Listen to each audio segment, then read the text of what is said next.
Hello students, today we will discuss about the different way in which concentration of a solution may be expressed. यानी जो solution है उसकी concentration को हम किन किन तरीकों से एक्सप्रेस कर सकते हैं उसके बारे में आज पढ़ेंगे। तो कंसंट्रेशन ऑफ ए सॉल्यूशन उसको एक्सप्रेस करना है by different way. Concentration of solution है जो उसको हम डिफरेंट वे से एक्सप्रेस करेंगे। तो क्या क्या मेथड होते हैं वो पढ़ेंगे आज हम। तो फर्स्ट मेथड है आपका मास परसेंटेज। मास परसेंटेज है जो किसी भी सॉल्यूशन का, वो हम कैसे कैलकुलेट करते हैं, क्या फार्मूला है, मास of solute upon mass of solution into 100। Mass percentage का फार्मूला क्या है, मास of solute upon mass of solution into 100। उसको क्या कहेंगे हम, मास परसेंटेज। सेकंड है आपका मोल फ्रैक्शन।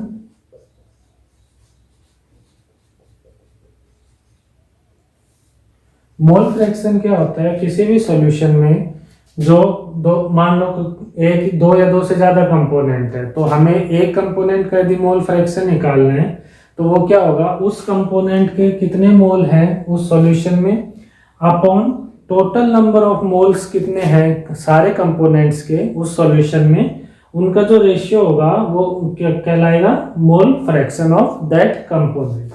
यानी ये क्या होता है, it is the ratio of number of mole of a particular component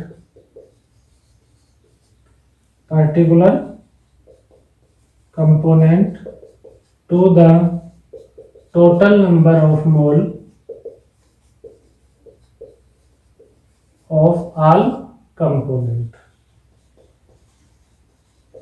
in a solution।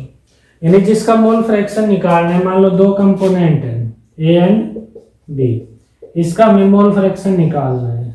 Mole fraction को हम किससे डिनोट करेंगे, एक्स। तो ये मोल फ्रैक्शन किसका है, कंपोनेंट ए का, तो वो क्या होगा, number of mole of A upon total number of mole of all component. तो कंपोनेंट कौन कौन से हैं, ए और बी, तो इसका मोल फ्रैक्शन हमें निकालना है, तो इसके नंबर ऑफ मोल ऊपर लिखेंगे और टोटल नंबर ऑफ मोल क्या करेंगे इसके डिवाइड कर देंगे। तो x से क्या आएगा, Na upon Na plus Nb। इसी तरह यदि इसका मोल फ्रैक्शन निकालना है तो xb क्या आएगा, number of mole of b upon total number of mole of all component Na plus Nb। तो क्या है ये, ratio of number of mole of a particular component जिसका हमें निकालना है मोल फ्रैक्शन। तो number, ratio of the number of mole of a particular component to the total number of mole of all component in a solution. Solution में जो total number of मोल है सभी components के, उनका सम करेंगे और उसको हम क्या करेंगे, जो पर्टिकुलर कंपोनेंट है उसको ऊपर लिखेंगे और जो नंबर ऑफ मोल्स है सारे कंपोनेंट उसको नीचे लिखेंगे। तो उससे क्या आ जाएगा, मोल फ्रैक्शन ऑफ दैट कंपोनेंट। जैसे हमने एग्जांपल लिया ए एंड बी, दो कंपोनेंट है, तो ए का यदि हमें मोल फ्रैक्शन निकालना है तो इसके मोल हम ऊपर रखेंगे और टोटल नंबर ऑफ मोल क्या कर देंगे, नीचे रख देंगे। तो इस तरह से हम क्या निकाल सकते हैं, मोल fraction of a particular component. अब सॉल्यूशन में जो सम होता है मोल फ्रैक्शन का, जितने भी कंपोनेंट है उनके जो मोल फ्रैक्शन का सम होता है वो किसके इक्वल होता है, 1 के। तो XA प्लस XB क्या आएगा, mole fraction of all component in a solution is equal to the 1। जितने भी मोल फ्रैक्शन होंगे, जितने भी कंपोनेंट के मोल फ्रैक्शन होंगे सॉल्यूशन में, उनका जो सम है वो किसके इक्वल आता है, 1 के इक्वल आता है। ये मोल फ्रैक्शन और मास परसेंटेज क्या है, टेम्परेचर पे डिपेंड नहीं करते, टेम्परेचर पे डिपेंड नहीं करेंगे, टेम्परेचर इंडिपेंडेंट। मास परसेंटेज और मोल फ्रैक्शन क्या हुए, टेम्परेचर पे डिपेंड नहीं करते। तीसरा आता है आपका मोलरिटी। मोलरिटी क्या होती है, इसको हम रिप्रेजेंट करते हैं कैपिटल M से। ये होता है number of mole of solute पर लीटर वॉल्यूम ऑफ सॉल्यूशन। यानी 1 लीटर सॉल्यूशन है, वो 1 लीटर वॉल्यूम ऑफ सॉल्यूशन है, 1 लीटर, उसमें कितने मोल्स हैं कि सॉल्यूट के, वो क्या कहलाएगी, उसकी मोलरिटी कहलाएगी। 1 लीटर वॉल्यूम ऑफ सॉल्यूशन में कितने मोल्स हैं सॉल्यूट के, वो क्या कहलाएगी, उस सॉल्यूशन की मोलरिटी कहलाएगी। तो इसको रिप्रेजेंट करते हैं कैपिटल M से। तो M क्या हो गया, नंबर ऑफ मोल किसके, सॉल्यूट के, अपॉन वॉल्यूम ऑफ सॉल्यूशन, किसमें, लीटर में। Number of moles volume of solution in litre. Number of moles हमें अभी पढ़ा था हमने, नंबर ऑफ मोल्स है जो वो किसके इक्वल होते हैं, given mass upon molecular mass या मोलर मास। तो number of moles of solute की जगह हम क्या लिख सकते हैं, मास of solute upon molecular mass of solute into 1 upon volume of solution, किसमें, लीटर में। अब यदि मान लो मिलीलीटर में है सॉल्यूशन, तो उसमें हम क्या करेंगे, ऊपर 1000 आ जाएगा, mass of solute upon molecular mass या मोलर मास सॉल्यूट का 1000 अपॉन वॉल्यूम ऑफ सॉल्यूशन, किसमें, मिलीलीटर। तो मोलरिटी क्या है, number of mole of solute, किसमें, 1 लीटर सॉल्यूशन में जितनी नंबर ऑफ मोल्स हैं सॉल्यूट के, वो क्या कहलाएगी, molarity. Number of mole of solute upon volume of solution in litre. Number of mole होता है given mass of solute upon molar mass of solute, और वॉल्यूम ऑफ सॉल्यूशन यदि millilitre में है तो ऊपर क्या आ जाएगा, 1000 आ जाएगा। यूनिट देखें इसकी, तो यूनिट क्या होगी इसकी, मोल, यह तो यहां मोल हो गया, और नीचे क्या है, लीटर, तो मोल लीटर इनवर्स। क्या यूनिट होगी इसकी, मोल लीटर इनवर्स। टेम्परेचर पे डिपेंड करेगी, मोलरिटी है जो वो टेम्परेचर पे क्या करती है, डिपेंड करती है, क्योंकि ये किस पे डिपेंड करती है, वॉल्यूम ऑफ सॉल्यूशन, और जो सॉल्यूशन का वॉल्यूम है वो टेम्परेचर को चेंज करने पर क्या हो सकता है, चेंज होता है।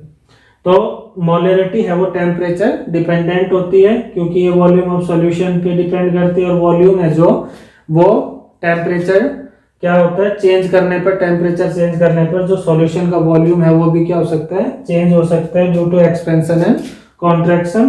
तो इस वजह से मोलरिटी है वो वॉल्यूम ऑफ सॉल्यूशन पे डिपेंड करती है, इस वजह से टेम्परेचर पे क्या करेगी, डिपेंड करेगी। यूनिट क्या होगी इसकी, मोल लीटर इनवर्स। तो हमने 3 पढ़े आपकी, मास परसेंटेज, मोल फ्रैक्शन और मोलरिटी। मास परसेंटेज क्या होता है, मास of solute upon mass of solution into 100। Mole fraction क्या होता है, मोल फ्रैक्शन किसी पार्टिकुलर कंपोनेंट का निकालते हैं, तो उसमें उसके जो मोल्स है वो ऊपर रखते हैं, और उसके टोटल नंबर ऑफ मोल्स है जितने भी कंपोनेंट के, उसको क्या करते हैं, नीचे रखते हैं। तो x से क्या होगा, Na upon Na plus Nb, और xb क्या होगा, Nb upon Na plus Nb। जो सम होता है मोल फ्रैक्शन सारे कंपोनेंट का सॉल्यूशन में, वो किसके इक्वल आता है, 1 के आता है। Mole fraction of all component in a solution जो है उसका जो सम होगा वो किसके इक्वल आएगा, 1 के। तीसरा है हमने पढ़ा मोलरिटी। मोलरिटी क्या होती है, number of mole of solute किसमें प्रेजेंट होंगे, 1 लीटर सॉल्यूशन में। तो 1 लीटर सॉल्यूशन में कितने मोल हैं सॉल्यूट के, वो क्या कहलाएगी, उसकी मोलरिटी। रिप्रेजेंट करते हैं कैपिटल M से।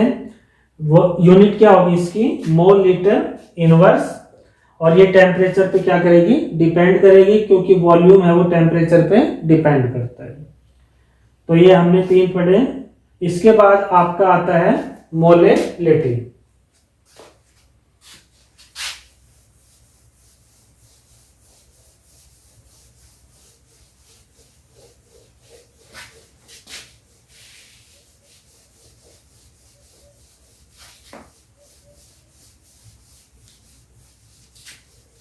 अब इसमें जैसे एक क्वेश्चन करते हैं, 4 ग्राम NaOH है, वो डिजोल्व होता है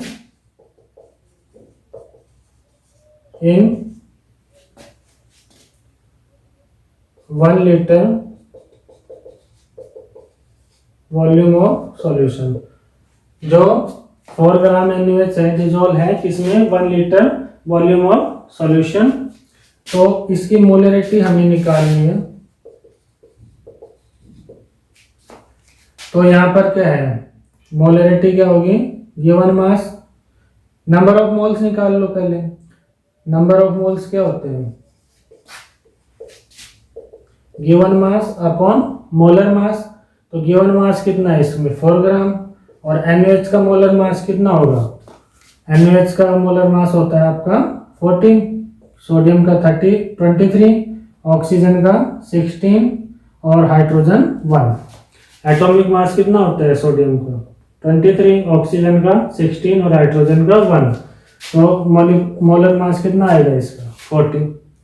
तो अब नंबर ऑफ मोल्स क्या आएगा, 4 अपॉन 40, तो कितना आएगा भैया 1/10, 0.1। तो मोलरिटी क्या होगी, नंबर ऑफ मोल्स हमने निकाले अपॉन वॉल्यूम ऑफ सॉल्यूशन। अब वॉल्यूम ऑफ सॉल्यूशन कितना है, 1 लीटर है, तो यहाँ पर क्या आ जाएगा, मोलरिटी 0.1 m। मोलरिटी क्या हुई सॉल्यूशन की, 0.1 m। इसी तरह यदि हम ये कहें 4 ग्राम NaOH है जो वो डिजोल्व है, 4 ग्राम NaOH present in 250 ml of solution. तो यहां पर क्या होगा, मोलरिटी, गिवन मास क्या है 4, मोलर मास क्या है 40। अब यहां पर क्या है, सॉल्यूशन है जो वो किस में है, मिलीलीटर में है। तो मिलीलीटर में है तो ऊपर क्या आ जाएगा 1000। मिलीलीटर में है यदि सॉल्यूशन वॉल्यूम का सॉल्यूशन का वॉल्यूम मिलीलीटर में है तो क्या आएगा, ऊपर 1000 आ जाएगा। तो ये 4/10, तो कितने पे जाएगा ये 0.4। तो अब इसकी मोलरिटी क्या आई आपकी 0.4 मोलर। तो ये जो सॉल्यूशन है इसकी मोलरिटी आपकी 0.4 मोलर आएगी। 4 ग्राम NaOH present in 250 millilitre volume of solution. तो यहाँ पर क्या है, गिवन मास अपॉन मोलर मास, यहाँ पर नंबर ऑफ मोल निकल जाएंगे। यहाँ पर क्या है, वॉल्यूम ऑफ सॉल्यूशन 250 है, तो ऊपर क्या आ जाएगा, मिलीलीटर में, इसलिए ऊपर 1000 आ जाएगा। तो कितना आ जाएगा ये 0.4 मोलर। इसके बाद नेक्स्ट यूनिट है, नेक्स्ट जो कंसेंट्रेशन है उसको हम एक्सप्रेस कर सकते हैं जिस तरीके से, वो है आपकी मोलेलिटी। क्या है, मोलेलिटी। इसको हम रिप्रेजेंट करते हैं स्मॉल m से। तो मोलेलिटी क्या होता है, number of moles of solute present in पर kg वेट ऑफ सॉल्वेंट। पर kg वेट ऑफ सॉल्वेंट यानी 1 kg ऑफ सॉल्वेंट है जो, उसमें सॉल्यूट के कितने मोल प्रेजेंट है वो क्या कहलाएगी, मोलेलिटी। भाई 1 kg सॉल्वेंट है, उसमें कितने मोल है सॉल्यूट के, वो क्या कहलाएगी आपकी मोलेलिटी। मोलेलिटी क्या थी, 1 लीटर है जो वॉल्यूम ऑफ सॉल्यूशन, उसमें जितने मोल्स थे सॉल्यूट के वो क्या कहलाती थी आपकी मोलेलिटी। यहाँ पर kg आ गया यानी वेट ऑफ सॉल्वेंट आ गया, वहां पर क्या था, वॉल्यूम ऑफ सॉल्वेंट या वॉल्यूम ऑफ सॉल्यूशन। तो यहाँ पर ये डिफरेंस है, kg सॉल्वेंट का लेंगे हम, वेट ऑफ सॉल्वेंट लेंगे, वहां पर वो क्या था, वॉल्यूम ऑफ सॉल्यूशन था। इसको रिप्रेजेंट करते हैं m से। तो m क्या होगा, नंबर ऑफ मोल्स किसके, सॉल्यूट के, अपॉन वेट ऑफ सॉल्वेंट, किसमें होगा ये, केजी में। अब नंबर ऑफ मोल्स को क्या लिख सकते हैं हम, मास of solute upon molar mass of solute into weight of solvent, किसमें, केजी में। अब ये ग्राम में होगा मान लो तो ऊपर क्या आ जाएगा, 1000 आ जाएगा। Mass of solute upon molecular mass of solute into 1000 upon weight of solvent, किसमें आ जाएगा ये, ग्राम में। तो ये था आपकी molality, number of mole of solute 1 kg weight of solvent में जो प्रेजेंट होंगे नंबर ऑफ मोल सॉल्यूट के, वो क्या कहलाएगी, मोलैलिटी। स्मॉल m से रिप्रेजेंट करते हैं। यदि ग्राम में है वेट ऑफ सॉल्वेंट तो ऊपर क्या आ जाएगा, 1000। यूनिट क्या होगी इसकी, मोल kg इनवर्स, मोल kg इनवर्स इसकी क्या होगी, यूनिट। टेम्परेचर पे डिपेंड करेगा ये, टेम्परेचर पे डिपेंड नहीं करेगा, इट इज टेम्परेचर इंडिपेंडेंट। क्यों नहीं करेगा, क्योंकि इसमें क्या है, वेट ऑफ सॉल्वेंट ले रहे हैं हम, और वेट है जो वो क्या है, टेम्परेचर पे डिपेंड नहीं करता। वॉल्यूम टेम्परेचर पे डिपेंड करेगा क्योंकि उसमें कॉन्ट्रैक्शन एक्सपेंशन हो सकता है, लेकिन जो वेट है किसी भी चीज का वो टेम्परेचर पे डिपेंड नहीं करता है। तो इसलिए मोलैलिटी है वो टेम्परेचर पे डिपेंड नहीं करेगी। इसके बाद है आपका मोलैलिटी के बाद एक आता है आपका नॉर्मेलिटी। नॉर्मेलिटी क्या होता है, number of gram equivalent of solute present, number of gram equivalent of solute पर लीटर लिख सकते हैं या प्रेजेंट भी लिख सकते हैं।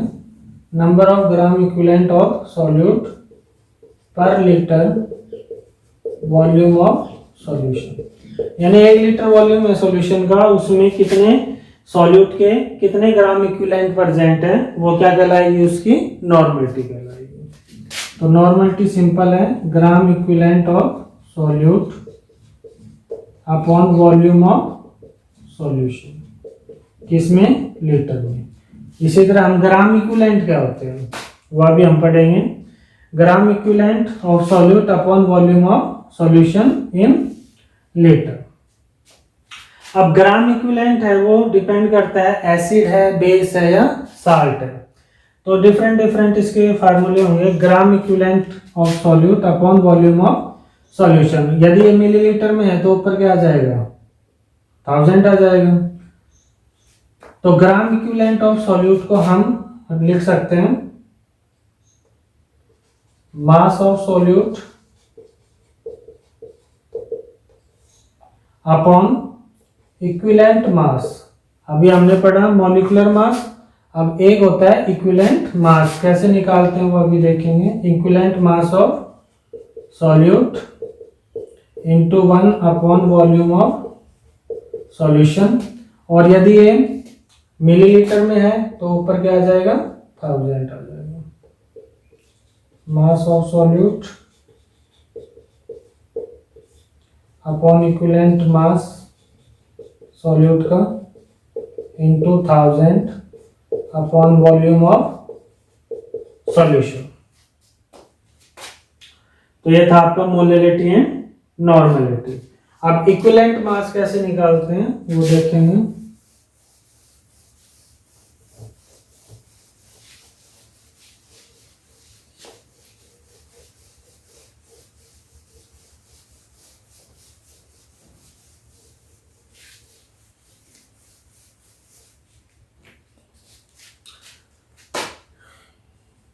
Equivalent mass of acid, acid का इक्विवेलेंट मास कैसे निकालते हैं, molecular mass of acid upon basicity.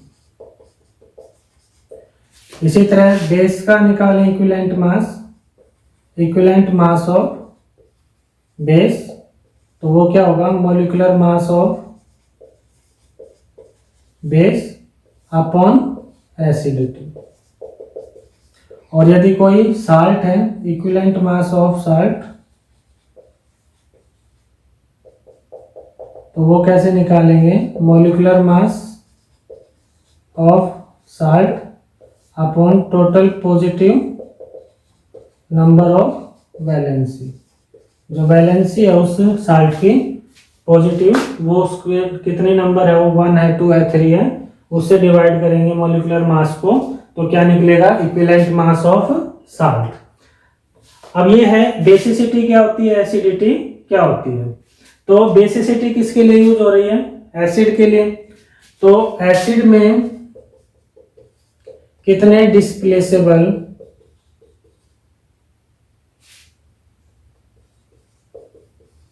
H positive ions है, कोई भी एसिड है उसमें कितने नंबर हैं H पॉजिटिव आयन जिनको हम डिस्प्लेस कर सकते हैं, वो क्या कहलाती है, उसकी एसिडिटी कहलाती है। डिस्प्लेसेबल H पॉजिटिव आयन क्या कहलाएगी, उसकी एसिडिटी। जैसे एग्जांपल है HCl है, तो इसमें H पॉजिटिव आयन डिस्प्लेसेबल हो रहा है, डिस्प्लेस हो रहा है, तो इसकी एसिडिटी क्या, इसकी बेसिसिटी क्या होती है, सॉरी एसिडिटी नहीं, बेसिसिटी। तो इसकी बेसिसिटी क्या होगी,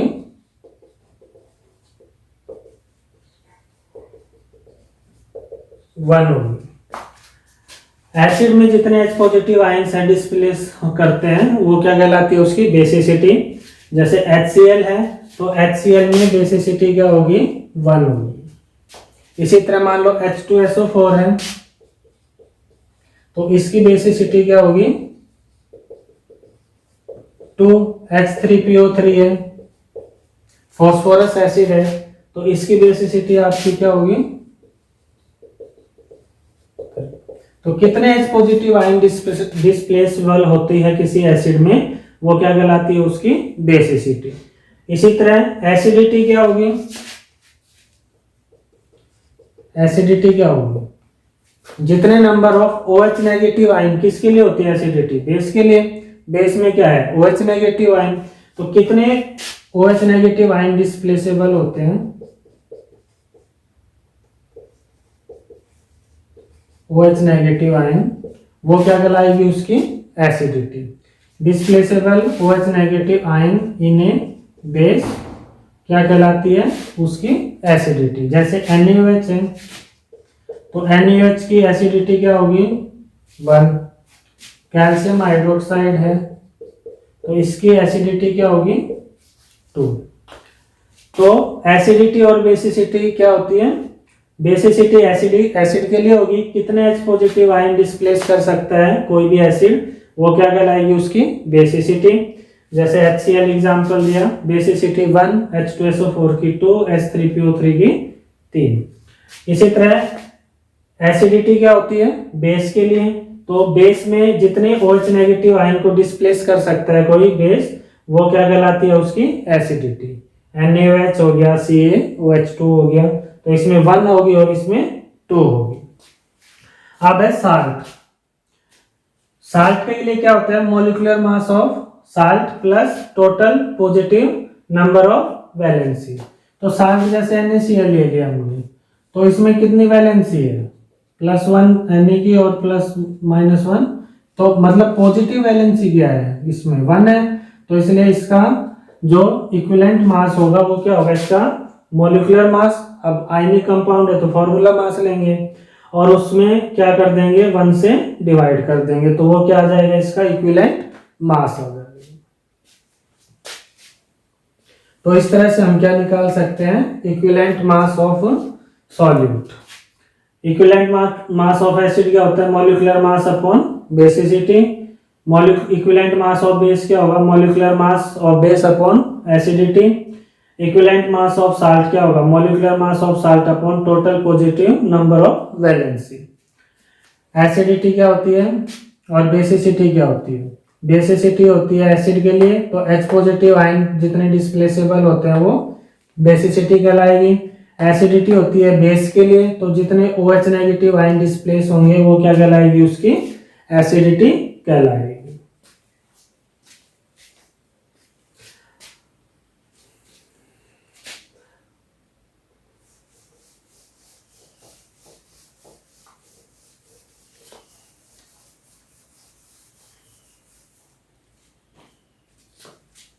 अब नॉर्मलिटी और मोलरिटी में क्या रिलेशन है? नॉर्मलिटी जो होती है वो होती है मोलरिटी इनटू एसिडिटी या बेसिसिटी या फिर वैलेंसी। नॉर्मलिटी क्या होगी? मोलरिटी इनटू एसिडिटी, बेसिसिटी या वैलेंसी। ये नॉर्मलिटी और मोलरिटी में क्या होती है? रिलेशनशिप होती है। इसी तरह एक रिलेशनशिप होती है आपकी इसमें, यदि कोई सॉल्यूशन है उसको हमें डाइल्यूट करना है। मान लो एक सॉल्यूशन ए है, उसकी मोलरिटी आपकी M1 है और उसका वॉल्यूम क्या है? V1 है, और उसको हम डाइल्यूट कर रहे हैं और सॉल्यूशन B बना जिसमें मोलरिटी क्या है? मोलरिटी हमें पता नहीं है, मोलरिटी हमें निकालनी है, और वॉल्यूम क्या है उसमें? V2। यानी वॉल्यूम ऑफ सॉल्यूशन है उसको हमने यहाँ जैसे मान लिया 50 ml है वॉल्यूम, उसमें डाइल्यूट करा हमने, तो डाइल्यूट का मतलब क्या है? वाटर का एडिशन। तो उसमें वाटर ऐड करा और उसको हम कहाँ तक ले गए? 100 मिलीलीटर तक ले गए। तो यहाँ पर मोलरिटी हमें पता है, वॉल्यूम हमें पता है, इसमें हमें वॉल्यूम पता है 100 मिलीलीटर, तो इसकी मोलरिटी क्या होगी? उसके लिए रिलेशन होता है M1V1 इक्वल टू M2V2। यदि किसी सॉल्यूशन को हम डाइल्यूट कर रहे हैं V2 तक, तो उसके लिए जो नया सॉल्यूशन बनेगा उसकी मोलरिटी यदि हमें निकालनी है तो उसके लिए रिलेशन होगा M1V1 इक्वल टू M2V2। इसी तरह नॉर्मलिटी के लिए भी यदि हम करते हैं तो N1V1 इक्वल टू N2V2। ये डाइल्यूशन के केस में है। डाइल्यूशन क्या होता है? Addition of water. इसके बाद है आपका, यदि एक सॉल्यूशन है उसकी मोलरिटी M1 है और वॉल्यूम क्या है? V1 है, उसको हम मिक्स कर रहे हैं सॉल्यूशन B में जिसकी मोलरिटी क्या है? M2V2। लेकिन क्या कंडीशन है? सेम सबस्टांस का सॉल्यूशन होना चाहिए और सॉल्वेंट भी सेम होना चाहिए, सेम सबस्टांस सॉल्यूशन। यदि दो सॉल्यूशन हैं, दोनों की कंसंट्रेशन अलग अलग है, मोलरिटी हमें पता है M1V1, यहाँ पर वॉल्यूम पता है, दूसरे सॉल्यूशन में मोलरिटी पता है M2V2 और सेम सबस्टांस का सॉल्यूशन है, तो उसके लिए जो मोलरिटी होगी उसका क्या फार्मूला होता है? M1V1 plus M2V2 equal to M3V1 plus V2। तो यहाँ से हम क्या निकाल सकते हैं? थर्ड जो सॉल्यूशन होगा मिक्सिंग करने के बाद उसकी मोलरिटी हम यहाँ से निकाल सकते हैं।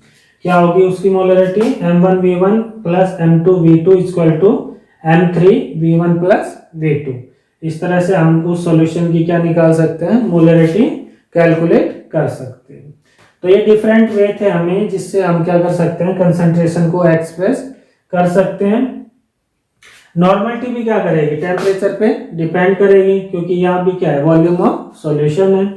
तो मास परसेंटेज नहीं करता डिपेंड किस पर? टेम्परेचर पे। इसके अलावा मोल फ्रैक्शन है जो, वो डिपेंड नहीं करता टेम्परेचर पे, और जो मोलरिटी है वो डिपेंड नहीं करता। मास परसेंटेज, मोल फ्रैक्शन और मोलरिटी ये टेम्परेचर पे डिपेंड नहीं करते। मोलरिटी और जो नॉर्मलिटी है वो टेम्परेचर पे क्या करेंगे? डिपेंड करेगी। टेम्परेचर पे डिपेंड करती हैं, ये टेम्परेचर पे डिपेंड नहीं करती। टेम्परेचर इंडिपेंडेंट है और ये टेम्परेचर डिपेंडेंट।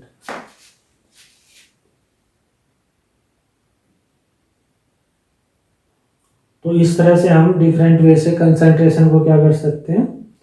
एक्सप्रेस कर सकते हैं। एक क्वेश्चन ये आता है नॉर्मलिटी और मोलरिटी है, उसमें बेटर यूनिट कौन सी है? तो जो टेम्परेचर पे डिपेंड नहीं करेगी वो बेटर यूनिट होगी।